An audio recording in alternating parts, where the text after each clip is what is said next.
Matters. This is a platform where we discuss everything about wedding, beginning from conceptualization to execution and then the post-wedding era. Once again, welcome. We'll be right back. Welcome back.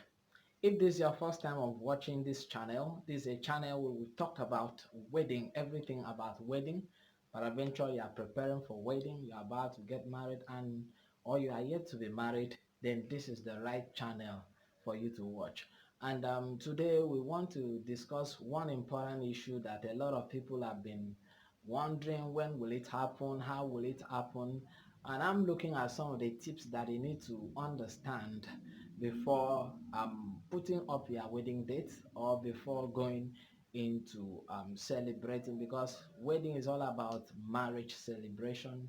To celebrate union is a special day, so that day should be seen as a special day and you should have it as a special day. So today I want to quickly look we want to look at some of the tips you need to put in place and then to have a wonderful wedding day. Number one, you must have a positive mindset. Just make up your mind that you want to do it, and not just to do it, to have a successful day for that matter, to have a most exciting day for that matter. So first you make up your mind. Anything that must succeed must be first conceptualized from your mind. So your mind must be the place to birth that day.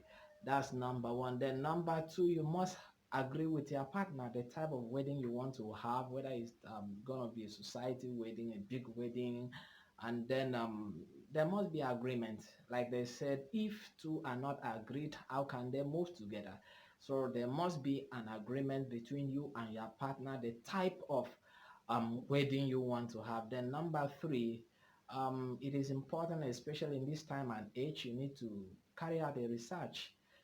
Do some research on things that you need to do, the trend and all those things.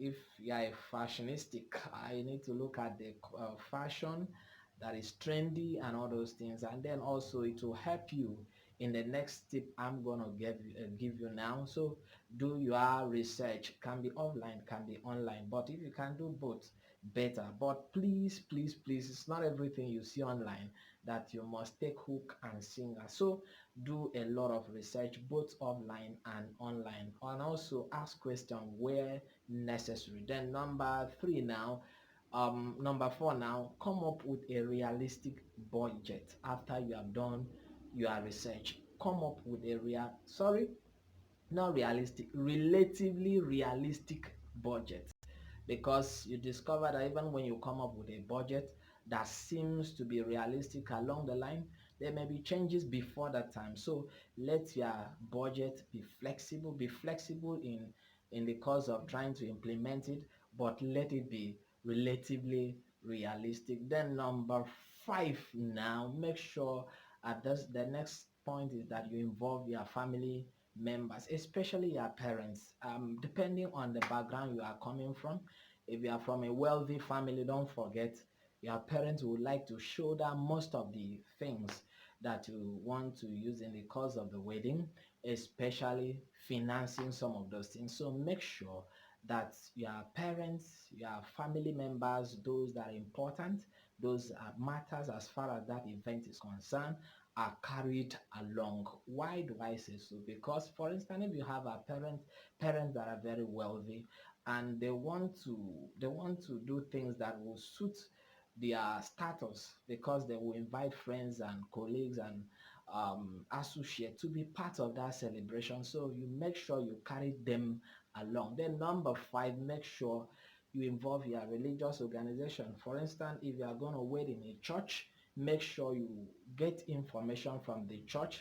For instance, there are some churches that they will have marriage seminar, sometimes a whole year, sometimes 6 months, sometimes 3 months, sometimes some churches 2 weeks. So make sure you have information, involve them, inform them on time, so that you won't fix your wedding at a time that it won't suit with the doctrine or the way the pattern the church conducts weddings. So make sure you inform them on time. Or peradventure you want to do registry, that's court wedding, make sure you go to the registry closest to you to get information so that you know what will be the procedure prior to the time that their wedding will be coming up.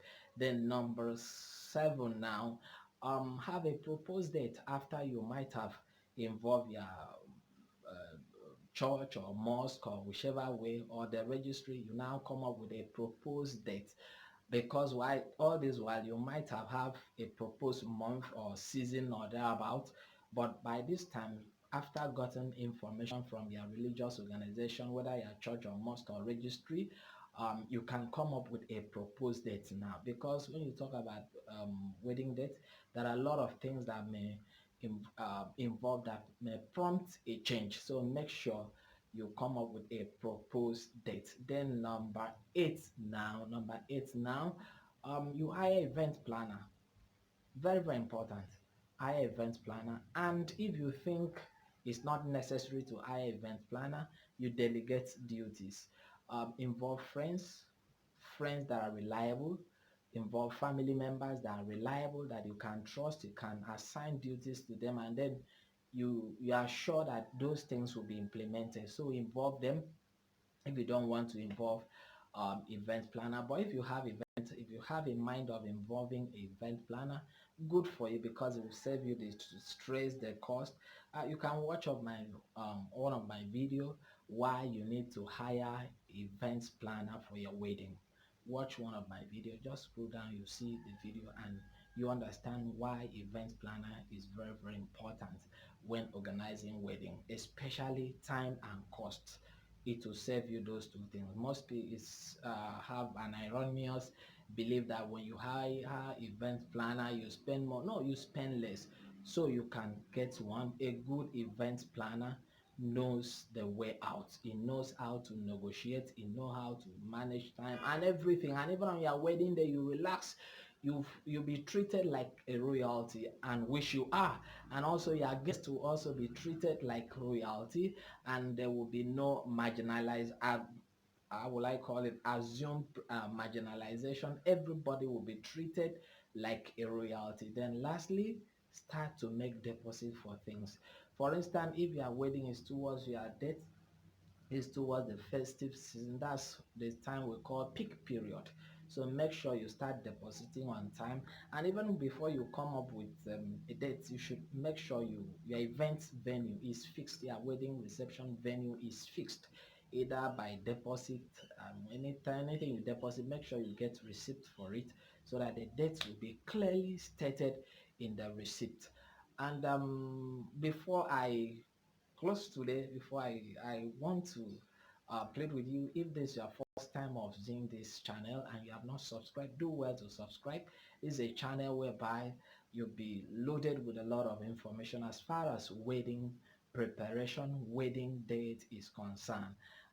Because I always tell people, wedding is once in a lifetime, so that day should be a memorable day. Make sure you subscribe, and when we drop our video, you'll be the first to get. Thanks for stopping by. See you next.